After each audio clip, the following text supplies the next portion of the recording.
Hi guys, welcome to sweety kitchen Pothakudi. Custard snacks எப்படி prepare பண்ணுறதுன்னு பார்க்கலாம். இது வரைக்கும் நம்ம சேனலுக்கு சப்ஸ்கிரைப் பண்ணாதவங்க சப்ஸ்கிரைப் பண்ணிக்கோங்க. வீடியோவை ஸ்கிப் பண்ணாமல் கடைசி வரைக்கும் பாருங்கள். பவுலில் 1/2 kg மைதா ஆட் பண்ணுறேன்.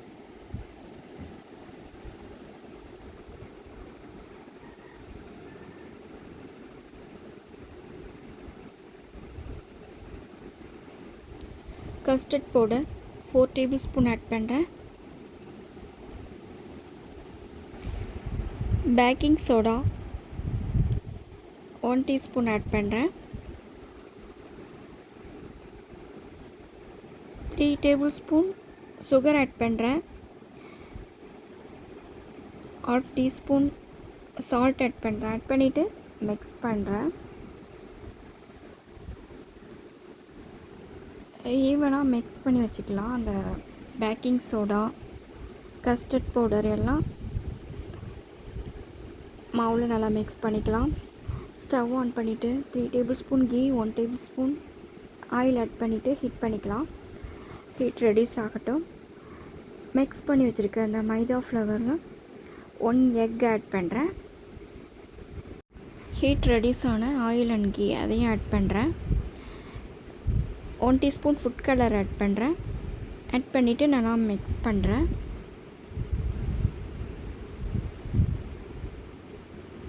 நல்லா மிக்ஸ் பண்ணியாச்சு. 1/2 cup வாட்டர் ஆட் பண்ணிவிட்டு நல்லா கைகளால் பிசைஞ்சிக்கலாம்.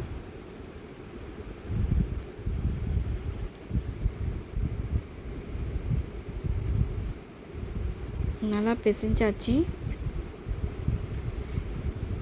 இந்த மாவை மூடி போட்டு 15 minutes அப்படியே வச்சிடலாம்.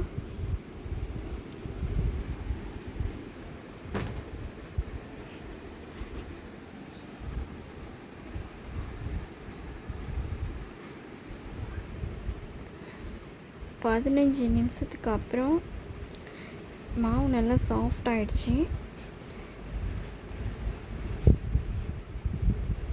சின்ன சின்ன பால்ஸும் அது வந்து தனியாக பிரித்து எடுத்துக்கிட்டு நம்ம ரோல் பண்ணிக்கலாம்.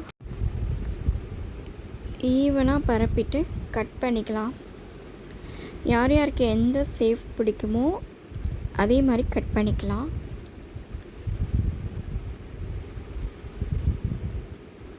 நான் மாடர்ன் நைஃப் வச்சு கட் பண்ணுறேன்.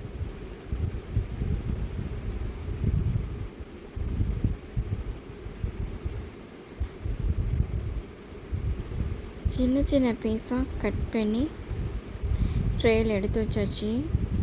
இன்னும் மிச்சம் இருக்க மாவையும் அதே மாதிரி ரோல் பண்ணிவிட்டு கட் பண்ணிகிட்ருக்கேன். இது ஒரு டிஃப்ரெண்ட்டான ஸ்நாக்ஸாக இருக்கும். ஈஸியான மெத்தட், பிகினர்ஸ் கூட ட்ரை பண்ணலாம். கட் பண்ணிவிட்டு 2 ட்ரேயில் எடுத்து வச்சாச்சு பாருங்கள். ஸ்டவ் ஆன் பண்ணிவிட்டு மீடியமான ஃப்ளேமில் வச்சுட்டு 1/2 liter ஆயில் ஆட் பண்ணியிருக்கேன். ஃப்ரை பேனில் ஆயில் ஹீட் ஆகிடுச்சி. ஒவ்வொரு பீஸாக போட்டு பொறுமையாக நம்ம ஃப்ரை பண்ணிக்கலாம்.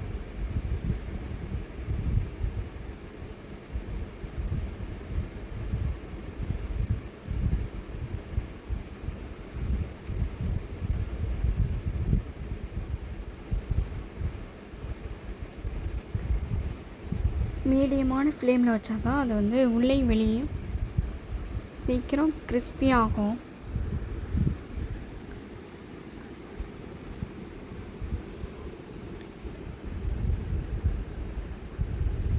ரொம்ப ரொம்ப ஈஸியான ஸ்நாக்ஸ் இது. ஈஸியாக ட்ரை பண்ணிடலாம். ஃப்ரை பண்ணுறதுக்கு தான் கொஞ்சம் பொறுமை முக்கியம்.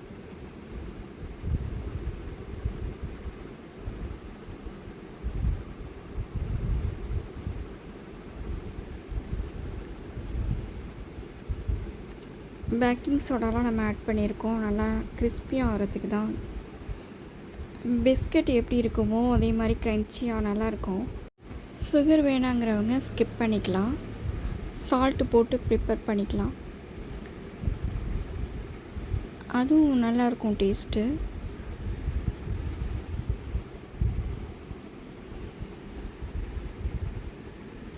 கலர் சேஞ்ச் ஆகிட்டுருக்கு, கோல்டன் கலருக்கு மாறிட்டுருக்கு பாருங்கள். 1 வீக்கு நீங்கள் ஏர்டைட் கண்டெய்னரில் வச்சுட்டு சாப்பிட்லாம். எக் ஆட் பண்ணாமலேயும் இதை ப்ரிப்பேர் பண்ணலாம்.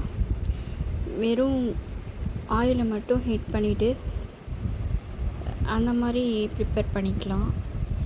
சால்ட்டு ஒரு சுகர் ஆட் பண்ணிக்கிட்டு இதில் நிறைய மெத்தட் இருக்குது. எசன்ஸு, வெனிலா எசன்ஸு, இந்த மாதிரி எசன்ஸு ஆட் பண்ணிவிட்டு கூட இது ப்ரிப்பேர் பண்ணிக்கலாம். ரொம்ப ரொம்ப இம்பார்ட்டண்ட்டான விஷயம் என்னென்னா, லோ ஃப்ளேமில் வச்சுட்டு ஃப்ரை பண்ணிக்கணும். ரொம்ப ஹையாக வச்சோம்னா உள்ளர வேகாது, அப்புறம் சாஃப்டாக இருக்கும். உள்ளே பார்த்திங்கன்னா சாஃப்டாக இருக்கும், வெளியில் பார்த்தா கிறிஸ்பியாக இருக்கும். அந்த மாதிரி ஆகிடும். அதனால் பொறுமையாக நிதானமாக அதை ஃப்ரை பண்ணிவிட்டு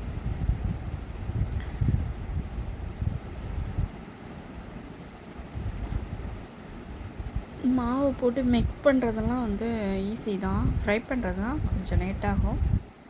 பாருங்கள், கலர் நல்லா சேஞ்ச் ஆகி வந்திருக்கு. இன்னும் கொஞ்சம் கலர் சேஞ்ச் ஆனாலும் ஓகே.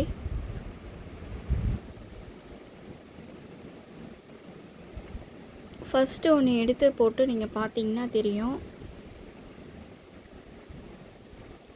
எந்த அளவுக்கு ஃப்ரையாக இருக்குன்னு. கொஞ்சம் கொஞ்சமாக எல்லாத்தையும் ஆயிலை விட்டு ஃபில்டர் பண்ணிவிட்டு ஒரு பேனில் எடுத்து வச்சாச்சு. இதே மாதிரி மிச்சம் இருக்கிறதையும் போட்டு ஃப்ரை பண்ணிகிட்ருக்கேன்.